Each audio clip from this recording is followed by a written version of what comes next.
Hello everybody, welcome back to another valuation investing video. And today in this video, I'm going to be going over Enphase stock. This stock has been doing terrible over the past few years, and they just had their earnings report and the stock is doing even worse after hours. So with that being said, we're going to be taking a deeper look into Enphase, see whether or not this huge drop in stock price is worth it, and also if we should be buying the stock with this huge discount. So with that being said, let's get into Enphase stock right now. And taking a look at Enphase stock here, as we can see after hours, after their earnings, the stock is down 8.37%. And also the stock is down since its all-time highs. Over 90%, the stock has lost 90% of its value since its all-time highs back in, I think, 2022. So this stock has been doing terrible over the past few years because this is a solar panel company. And if we get into what this company does, it is an energy technology company which specializes in solar generation, energy storage, and smart home energy management, primarily for residential customers. And they have actually a very key innovation with the solar micro inverter, which unlike traditional solar systems that use one large central string inverter, Enphase microinverters attach to each individual solar panel. This allows each panel to operate independently. So this is a big innovation with Enphase. However, this stock has just been doing so bad as a result of reduced demand and weaker demand for solar panels and just all of that in general. This has really been making the stock do worse over time. Taking a look at their main revenue sources, we can see the main one is the product sales of their micro inverters, which is the largest part of their business. Also energy storage systems with their batteries, selling their IQ batteries, which store excess solar energy for use at night or during grid outages. Also system components and accessories, EV chargers, and portable energy. These are their main primary revenue sources. And the other source that they get their revenue from is the software and services, which is their growing part of the business. Software platform, which they provide the Enlighten monitoring platform, which gives homeowners and installers real-time data on system performance, energy production, and consumption, which most of this is bundled. They are focused on building recurring revenue through energy management services. So they're trying to get this to become more of a subscription type of business with the software and services. Also, we have maintenance and warranties, revenue from extended warranties, and system servicing.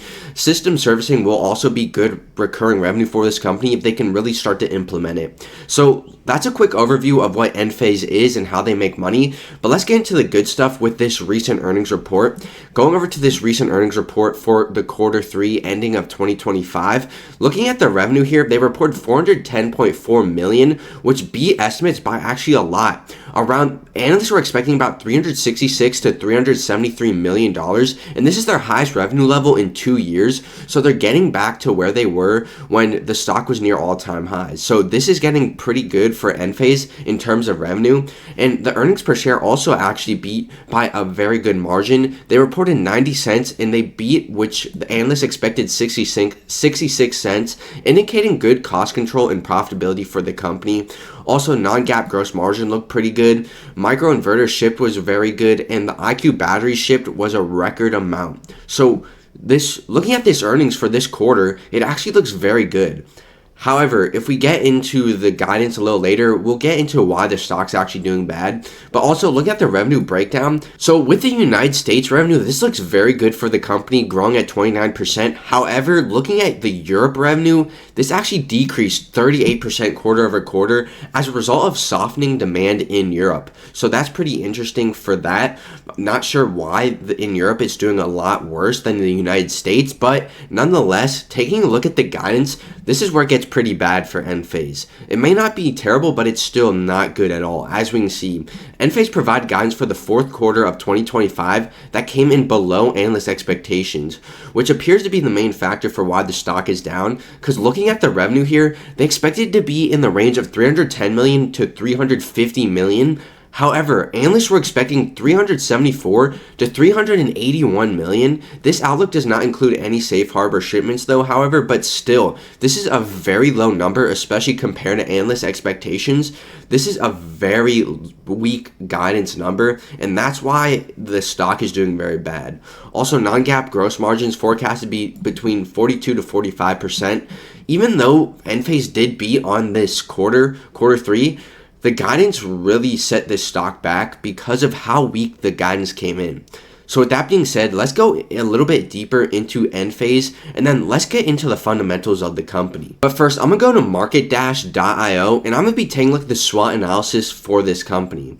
And taking a look at the strengths for Enphase, I want to take a look at the biggest strengths here, and I think the biggest strengths is product innovation leadership. With recent launches like the IQ battery and microinverters, this really helps their diversification in the company with their products and diversifies the housing needs and commercial applications. So I think this is a big one for the company. Product innovation leadership. Also, domestic manufacturing advantage. They've been doing very well in the US, and also they're getting a lot of tax credits with that. So they're making extra money through tax credits, which the government pays them. Also, I believe that they have very good strategic market positioning. Focus on California's evolving solar policies with their leadership in that market looks very good. However, some weaknesses with the company, margin pressures from tax credits. I don't really like this company in the sense that they're kind of reliant on tax credits right now. So that's a bit of a worry for me because this can be very variable in the future in how the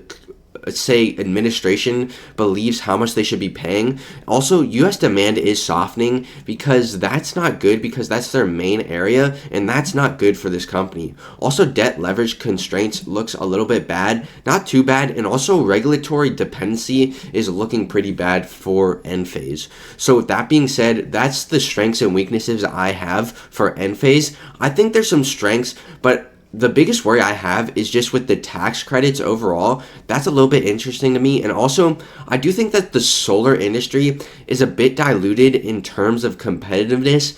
And I think the biggest problem is that people have kind of started to realize that solar panels won't be the next huge energy source. While it's still going to probably grow over time, it's not going to be the biggest energy source. And that's going to be putting a burden on this company because the entire addressable market for this company won't be as good. So they're not going to be able to sell as much because not as many people are going to be willing to buy solar panels because they are more expensive and it's a little bit of work to actually get it. So there's not a huge reason for people to actually buy solar panels.